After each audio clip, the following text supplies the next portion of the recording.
Film alur ceritanya. Halo Sobat Nova, melanjutkan cerita dari episode sebelumnya ya. Semoga kalian suka. Ekspresi Xiaoyan berubah. Langkah kakinya semakin cepat saat dia berjalan ke tepi platform batu. Melihat platform yang sedikit lebih tinggi dari platform batu, dia menarik nafas dalam-dalam. Tubuhnya sekali lagi membungkuk ke depan. Kakinya sedikit tertekuk dan dalam sekejap dia tiba-tiba melesat ke arah peron. Xiaoyan melihat ke platform yang semakin dekat dengannya. Dia melihat cahaya neon redup yang akan bersentuhan dengan 6S. Hatinya sangat cemas. Hampir sampai. Sedikit lagi, ucap Xiaoyan. Mengikuti teriakan di hati Xiaoyan, dia akhirnya mendarat di peron sebelum lampu neon dan es bersentuhan. Xiaoyan melirik ke arah lampu neon yang akan bersentuhan dengan es dan menoleh untuk melihat ke tengah platform. Namun dia sedikit terkejut. Pusat dari platform tersebut bukanlah api surgawi yang seharusnya ada di sana. Sebaliknya itu adalah lubang vertikal yang mengarah ke bawah.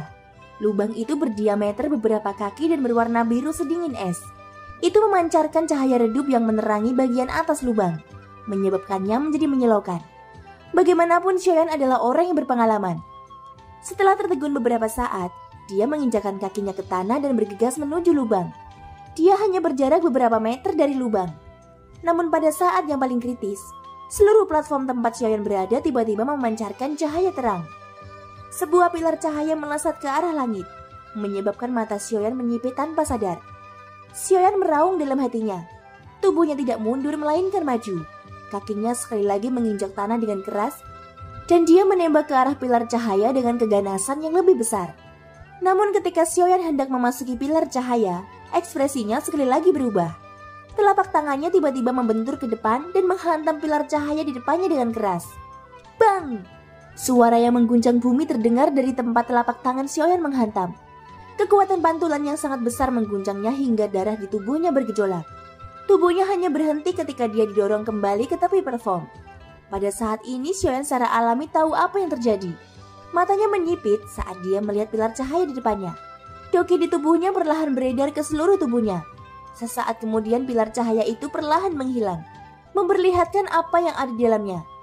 Di seberang Xiaoyan, di depan lubang, ada 6 naga es yang panjangnya beberapa ribu kaki mengelilinginya. Naga besar itu mengeluarkan gelombang raungan rendah dan memancarkan gelombang aura es, menyebabkan pecahan es halus muncul di udara. Tapi saat pecahan es muncul, mereka ditelan oleh panas yang luar biasa dan berubah menjadi gelombang kabut yang naik dan menghilang ke udara. Pada titik ini jika Xiaoyan masih tidak bisa mengenali jenis api surgawi apa yang disegel oleh dirinya sendiri, itu akan sangat mencoreng gelar Xiaoyan sebagai kaisar api. Saat Xiaoyan melihat 6 naga es, dia tahu jenis api surgawi apa yang ada di gunung ini. Api surgawi di tempat ini jelas merupakan salah satu api surgawi yang paling lama berinteraksi dengan Xiaoyan. Itu juga merupakan api surgawi pertama yang dilihat Xiaoyan, yaitu api pendingin tulang. Aku tidak menyangka bahwa api surgawi yang tersegel di tempat ini sebenarnya adalah api pendingin tulang. Dari kelihatannya jika aku ingin mendapatkan api pendingin tulang ini, aku harus melewati tahap ini terlebih dahulu. Ucap Xiaoyan melihat ke 6 naga es, menggelengkan kepalanya dan menghela nafas. Dia segera mengangkat dokinya dan bersiap untuk pertempuran yang akan datang. Ke 6 naga es juga sepertinya tahu bahwa Xiaoyan akan memulai pertempuran. Oleh karena itu tubuh besar mereka yang semula melingkar satu sama lain juga mulai berputar, memancarkan gelombang aura naga yang menakutkan. Dengan kekuatan Xiaoyan, dia secara alami bisa merasakan bahwa kekuatan ke-6 naga es ini kemungkinan besar telah mencapai level Dodi. Bahkan jika mereka dibandingkan dengan dia, kemungkinan besar mereka hanya sedikit lebih lemah. Aku tidak menyangka naga es yang terkondensasi dari formasi menjadi begitu kuat.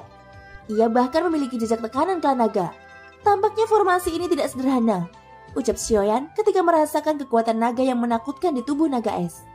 Xiaoyan melihat ke-6 naga besar dan niat bertarung yang berapi-api tiba-tiba muncul dari matanya. Tubuhnya melintas dan dia tiba-tiba menyerbu ke arah 6 naga es. Tinjunya menghantam naga besar yang memimpin kelompok itu. Naga raksasa itu tidak menunjukkan tanda-tanda kelemahan. Cakar naganya yang sangat besar tiba-tiba mengepal ketika bertemu dengan tinju Xiaoyan.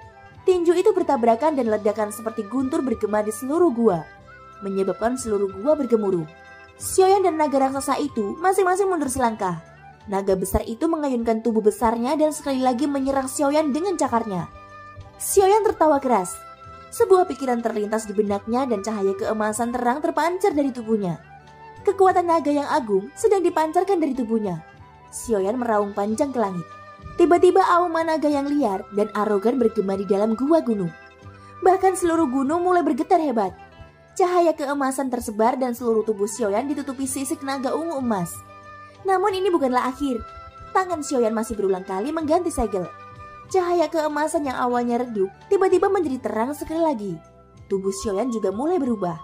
Secara bertahap menjadi lebih tinggi. Dalam beberapa nafas singkat, Xiaoyan telah berubah menjadi raksasa emas tinggi 99 kaki. Dia memandangi naga besar yang terbang di depannya. Dia melontarkan pukulan ke depan dan bertabrakan dengan keras dengan cakar naga yang sangat besar. Xiaoyan tiba-tiba mengeluarkan suara gemuruh yang meledak-ledak. Kekuatan tinju emas raksasa itu tiba-tiba meningkat. Pukulan itu menghantam naga es di depannya hingga terpaksa mundur. Segel di tangan Xiaoyan berubah sekali lagi. Keterampilan segel dewa kuno dilepaskan oleh Xiaoyan. Telapak tangannya menghantam tubuh naga raksasa itu dan membuatnya terbang dengan keras. "Karena aku tidak bisa menghindarinya, ayo kita bertarung sampai akhir," ucap Xiaoyan, membuka mulutnya dan tersenyum. Dia melihat kelima naga es yang mengelilinginya dan tubuh besarnya tiba-tiba menyerang ke arah mereka. Meskipun kekuatan serangan Xiaoyan cukup kuat dan masing-masing serangannya kejam, kelima naga raksasa itu juga tidak lemah. Mereka hanya lesu sesaat di bawah kemarahan ilahi musim semi kuning. Sesaat kemudian mereka sekali lagi menyerang Xiaoyan. Naga-naga besar ini diaglomerasi dari api pendingin tulang. Selain itu mereka adalah metode formasi menyerang. Melihat serangan yang sangat kuat itu akan segera tiba, tubuh setiap naga besar terbakar dengan api putih. Mulut mereka juga mengeluarkan banyak sinar api. Akhirnya mereka bergabung bersama dan berubah menjadi pilar cahaya api tebal yang melesat ke arah Xiaoyan. Ekspresi Xiaoyan serius saat melihat ini. Kekuatan masing-masing naga besar ini hampir sama dengan miliknya. Pada saat ini naga-naga besar ini telah menggabungkan serangan mereka menjadi satu. Kekuatan serangan mereka telah melonjak beberapa kali lipat. Xiaoyan memperhatikan sinar api yang semakin dekat dengannya. Dia mengulurkan kedua tangannya ke depan hingga sejajar dengan dadanya. Sebuah ledakan terdengar dan nyala api cemerlang muncul dari telapak tangannya. Kedua tangannya dibanting dengan keras. Nyala api di tangan Xiaoyan membumbung tinggi dan nyala api itu langsung melingkari tangan Xiaoyan. Xiaoyan memperhatikan 5 naga besar yang semakin dekat. Doki di dalam tubuhnya dituangkan dengan liar ke api surgawi di tangannya. Pergelangan tangannya pun menjadi semakin cepat. Beberapa nafas kemudian, tubuh emas besar Xiaoyan tiba-tiba bertabrakan dengan sinar api. Dia menggunakan tubuhnya untuk secara paksa memblokir sinar itu. Nyala api di tangannya menjadi semakin terang. Ketika Xiaoyan mempertaruhkan tubuhnya yang terluka untuk menyerang di depan 5 naga besar, dia tiba-tiba mendorong tangan kanannya ke depan. Bunga teratai yang sangat indah terbang keluar dari tangan Xiaoyan dan terbang menuju 5 naga raksasa. Xiaoyan memperhatikan 5 naga besar yang semakin dekat. Pada saat yang sama mulut Xiaoyan meraung liar. "Teratai Buddha marah. Meledaklah!" teriak Xiaoyan. Suara keras bergema di seluruh gua. Tubuh besar Xiaoyan menabrak dinding batu gua. Retakan seperti jaring laba-laba menyebar di sekitar Xiaoyan. Kelima naga itu juga terlempar terbang dengan luka di sekujur tubuh mereka. Mereka tertanam di dinding batu. Kaki besar Xiaoyan juga dengan keras menginjak dinding batu yang hancur. Tubuh besarnya tiba-tiba melesat menuju lubang di tengah plafon batu. Tubuh besar Xiaoyan juga kembali ke tampilan aslinya setelah terbang keluar. Terlihat wajahnya agak pucat dan bekas darah menggantung di sudut mulutnya. Jubah hitamnya sangat berantakan dan dia tampak berada dalam kondisi yang sangat menyedihkan. Namun tubuhnya yang bergerak maju masih memberi orang semacam perasaan kuat yang penuh dengan kekuatan. Pada saat ini tiba-tiba saja auman naga bergema di udara. Keenam naga es menghilang dan digantikan oleh seekor naga besar yang menempati 1/5 ruang di dalam gua. Tubuh Xiaoyan baru saja mendarat di peron ketika dia dengan cepat menghindar ke samping. Ekor naga besar langsung menyapu tempat di mana Xiaoyan baru saja berada. Hal itu menimbulkan hembusan angin liar, menyebabkan pakaian di tubuh Xiaoyan berkibar. Angin dingin yang ditimbulkan oleh ekor naga menyebabkan kulit Xiaoyan merasakan gelombang rasa sakit yang menusuk, seolah-olah diiris dengan pisau. Tubuh Xiaoyan terus berkedip. Akhirnya dia berhenti di tepi peron. Matanya dipenuhi dengan ekspresi serius. Tubuh besar naga es terus melayang di atas pintu masuk gua. Xiaoyan melirik patung kaisar kuno Tousei yang sudutnya telah hancur hanya dengan satu serangan. Ekspresi mencurigakan muncul di matanya. Namun dia tidak punya waktu untuk berpikir terlalu banyak tentang hal itu. Naga besar itu menyerang sekali lagi. Cakarnya menghantam kepala Xiaoyan. Jika cakar ini mendarat, Xiaoyan pasti akan mati di tempat. Xiaoyan tidak ragu-ragu. Telapak tangan kanannya muncul. Pada saat yang sama mulutnya terbuka lebar. Tangan kirinya menunjuk ke arah kepala naga besar itu. Telapak musim semi kuning, jari musim semi kuning, murka ilahi musim semi kuning, aktif. Teriak Xiaoyan mengaktifkan 3 skill bertarung sekaligus. Naga besar itu baru saja hendak bergerak. Akan tetapi saat ia melihat jari itu, kedua cakar naganya terangkat bersamaan dan dengan ganas mencakar ke arah tangan Xiaoyan. Mata naganya yang besar dipenuhi amarah. Ini karena Xiaoyan tidak menggunakan jari apapun untuk menggunakan jari musim kuning. Sebaliknya dia menggunakan jari tengahnya. Kali ini hal itu menyebabkan naga es menjadi sangat marah. Pada saat ini keduanya mundur 1000 kaki. Namun naga besar itu tidak memberi Xiaoyan kesempatan untuk mengatur nafas. Saat ia berhenti, seluruh tubuhnya memancarkan aura sedingin es yang menyebabkan jantung seseorang berdebar. Namun di dalam aura dingin itu, terdapat juga aura api yang sangat liar dan sombong. Hal ini menyebabkan seseorang merasa bahwa suhu seluruh tubuhnya terus berubah antara sangat dingin dan sangat panas. Naga besar itu tiba-tiba mengeluarkan seberkas cahaya dari mulutnya. Sinar cahaya itu sangat menyilaukan. Itu menyelimuti naga besar dan mengubahnya menjadi bagian dari pancaran cahaya saat ia menembak ke arah Xiaoyan. Kekuatan serangan ini cukup untuk mengguncang langit dan menghancurkan kehampaan. Seolah-olah semua yang ada dalam serangan ini hanyalah semut dan ketiadaan. Ekspresi Xiaoyan sangat serius. Di tengah telapak tangannya, nyala api surgawi muncul. Api surgawi terus berputar di tengah telapak tangannya. Itu semakin cepat dan semakin cepat. Akhirnya membentuk cincin api. Cincin api terus berputar dan menyerap energi spiritual langit dan bumi. Di tengah cincin api, bintik hitam seukuran ibu jari terus menyebar sehingga menutupi seluruh bagian tengah cincin api. Xiaoyan melihat pancaran energi yang semakin dekat dengannya. Cincin api di tangannya dipasang secara horizontal. Bagian hitam di tengah cincin api diarahkan ke pancaran energi. Xiaoyan dengan ringan melontarkan 3 kata dari mulutnya. Reinkarnasi Buddha marah, teriak Xiaoyan. Terjadi ledakan antara langit dan bumi. Gelombang energi yang sangat liar menyapu dari puncak gunung yang tinggi di hutan yang jauh. Dalam radius ribuan mil, tidak peduli apakah itu manusia atau binatang ajaib, tidak ada yang selamat. Asap dan debu di dalam gua gunung telah tersebar seluruhnya. 2 sosok berdiri berhadapan di atas platform yang dianggap tidak terlalu besar. Mereka berdiri di kedua ujung peron. Seekor naga es raksasa sedang merangkak di belakang sosok berwarna putih di depannya. Asap dan debu yang memenuhi langit secara otomatis tersebar beberapa kaki di depan lelaki tua itu, sehingga seseorang dapat melihat wajahnya dengan jelas. Orang itu mengenakan jubah panjang berwarna putih polos. Kedua tangannya diletakkan di belakang punggungnya. Rambut panjangnya yang berwarna biru es menutupi bahunya. Wajahnya memiliki beberapa jejak perubahan kehidupan. Sekilas dia tidak tampak berbeda dari lelaki tua biasa. Namun senyuman yang terlihat di sudut mulutnya membuat seseorang merasakan perasaan misterius dan tak terduga. Pada saat ini wajah lelaki tua itu sedikit menunjukkan ketidakberdayaan saat dia melihat wajah terkejut Xiaoyan di seberangnya. Xiaoyan memandang pria tua yang agak familiar ini. Wajahnya yang biasanya tenang dipenuhi dengan keterkejutan. Ini karena orang yang saat ini berdiri di hadapan Xiaoyan tidak lain adalah patung batu besar dewa kuno Tousei. "Hei nak, apakah kamu berencana menghancurkan gua tempat tinggal orang tua ini?" ucap orang tua itu. Mata pria tua itu membawa sedikit ejekan saat dia melihat ke arah Xiaoyan. Namun Xiaoyan tercengang setelah mendengar kata-kata ini. Tempat tinggal di gua, bukankah itu berarti roh api surgawi ini tidak menyegel dirinya sendiri? Sebaliknya ia sedang retreat untuk berlatih. Dengan kata lain, Xiaoyan tidak hanya menghancurkan rumah pihak lain, dia juga mengganggu retreatnya pihak lain. Xiaoyan tercengang. Dia telah bertarung lama sebelum menerobos masuk ke tempat ini. Namun pada akhirnya tempat ini sebenarnya adalah tempat retreat pihak lain. Ketika dia memikirkan tentang pembatasan sebelumnya, bukankah itu digunakan untuk mengusir dan menghalangi mereka yang memiliki kekuatan lemah? Wajah Xiaoyan berkedut saat memikirkan hal ini. Dengan cara ini semua yang dia lakukan telah menjadi gangguan bagi pihak lain. Kalau begitu bukankah api surgawi yang akan dia peroleh akan menjadi sebuah lelucon? Seperti yang diketahui semua orang, mengganggu praktisi ketika mereka sedang retreat adalah hal yang paling tabu. Ini karena jika orang yang retreat sedang melakukan terobosan dan seseorang di luar tiba-tiba mengganggu terobosan orang tersebut, maka pelanggaran itu setara dengan dendam hidup dan mati. Itu karena begitu terobosan itu diganggu, energi alam yang berbintik-bintik dan kacau di dalam tubuh praktisi tidak akan mampu ditekan dan dimurnikan. Ia akan mengamuk di dalam tubuh praktisi, menghancurkan saluran praktisi, dan menyebabkan doki di dalam tubuhnya mengamuk dan terdapat bahaya ledakan. Jika hal seperti ini terjadi, masa depan praktisi akan hancur dan kultivasinya akan berhenti. Pada saat ini jelas bahwa Xiaoyan telah melanggar aturan benua.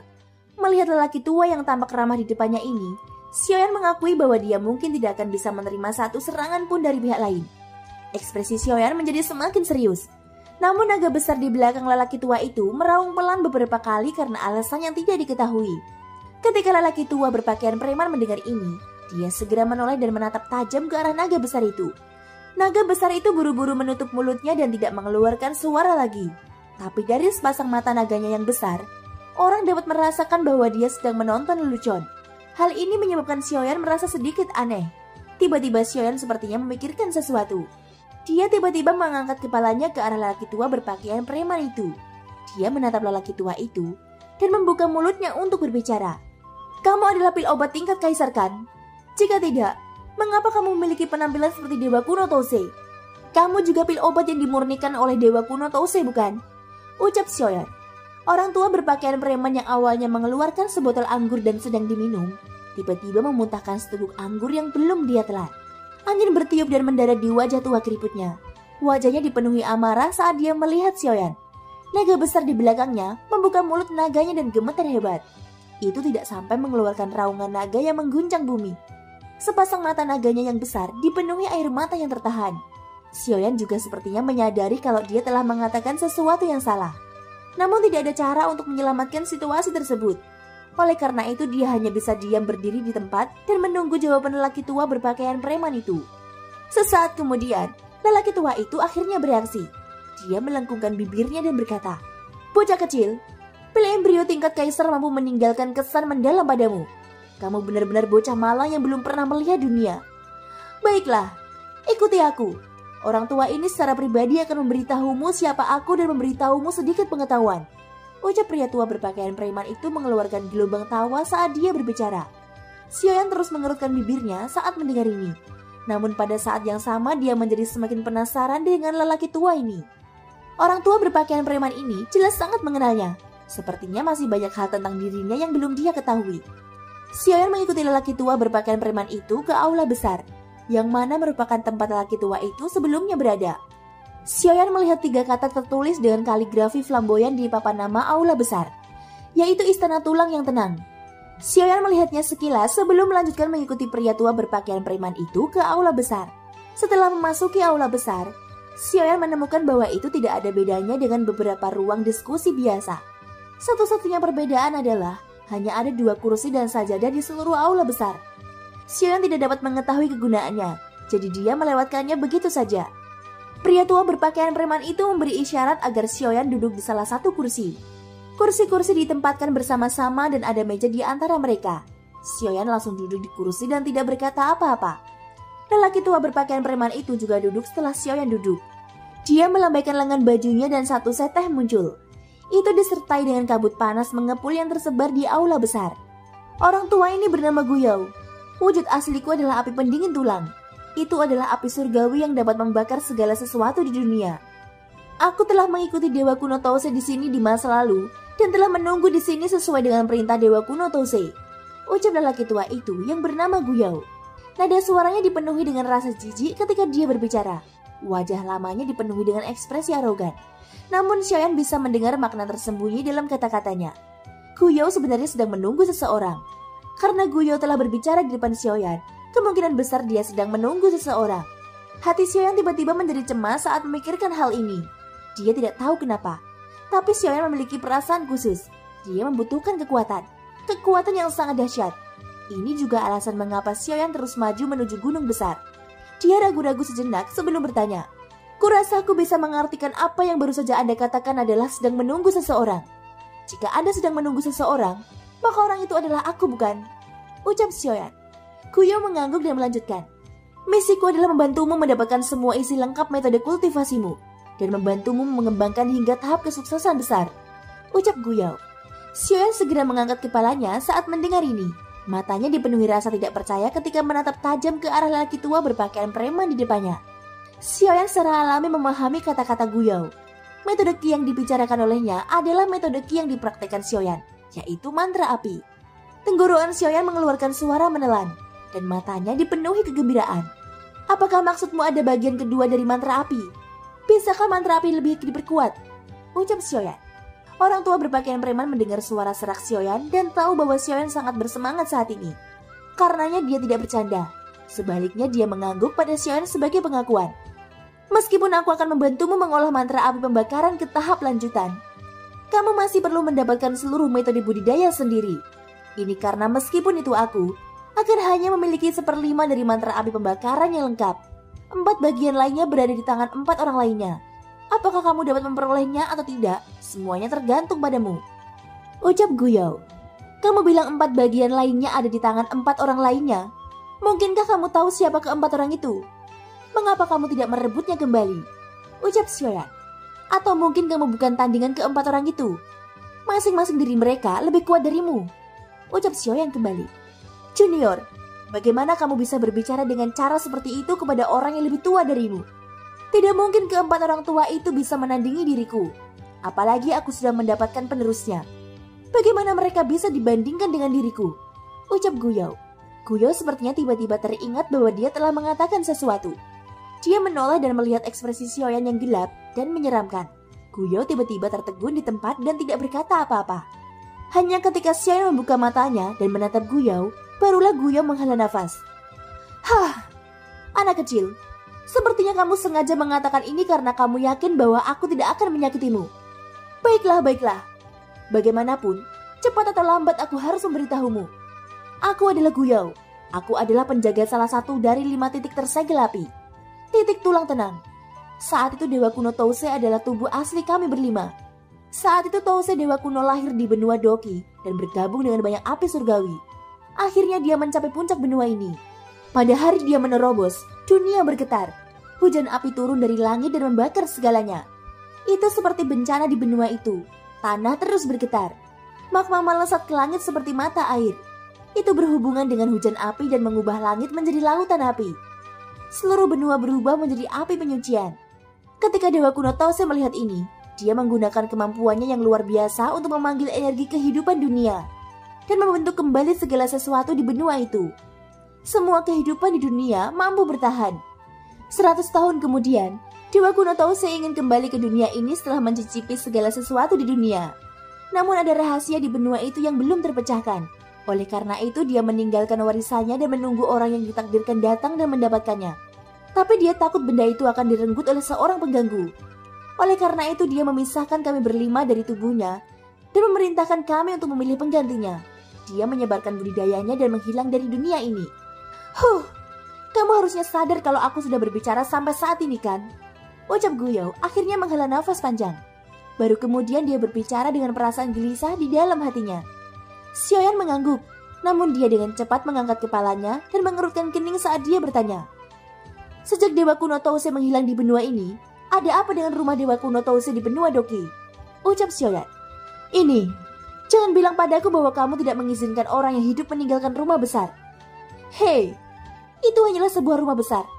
Apa yang perlu diributkan? Ucap Guyou. Alisnya tanpa sadar terangkat saat mendengar ini. Xiaoyan terus menatap Guyou dengan agak ragu. Tapi dia tidak dapat melihat apapun. Akhirnya dia hanya bisa menyerang untuk memikirkannya. Namun hatinya tiba-tiba terasa sedikit hilang ketika dia melihat lapangan api surgawi di benua Doki yang jauh. Sepertinya ada sesuatu yang tidak dia sadari yang menariknya. Tapi dia disela oleh Guyou. Tapi Xiaoyan masih melontarkan kalimat dalam keadaan linglung. Mengapa alun-alun api surgawi ini sepertinya pernah terlihat di suatu tempat sebelumnya? Ucap Xiaoyan. Mata Guyou tiba-tiba menyusut saat mendengar ini. Penatua Guyou, karena kamu mengatakan bahwa kamu berasal dari salah satu dari 5 titik tersegel api, aku yakin 4 orang lainnya pasti berasal dari 5 titik tersegel api kan? Ucap Xiaoyan. Guyou tidak terkejut saat mendengar ini. Dia mengangguk dan meletakkan cangkir teh di tangannya. Itu benar. 5 meridian tersegel api dibentuk oleh penyatuan 5 api surgawi yang berbeda.